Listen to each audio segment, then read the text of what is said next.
Parents have spoken. The national blue agenda has been backslapped.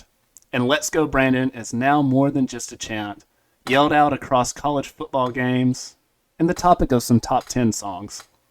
It's now been ensconced into history through a brutal election night handed to the Democrats, not only in just Virginia, but in several states and districts, in races both large and small, in groups of thousands and in groups of millions.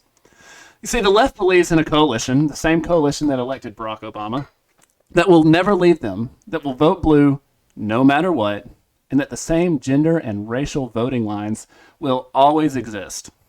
Tuesday was a strong rebuke to that. You see, the right has the winning issues.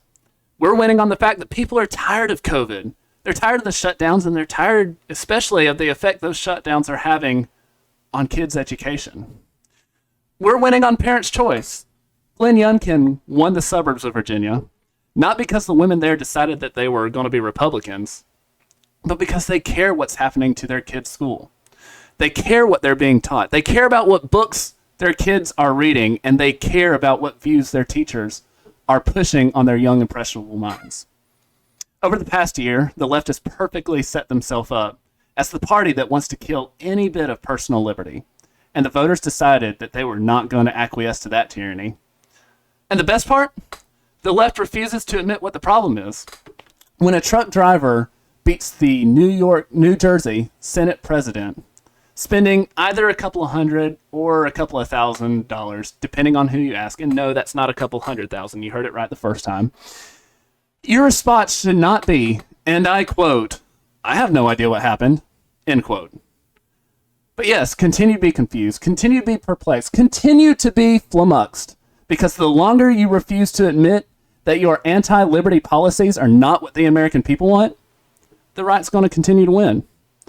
And to the right, especially our elected officials, do not fumble the ball. You have the path before you. You know how to win. And you have all of the momentum on our side. Push the initiative and do not fumble the football.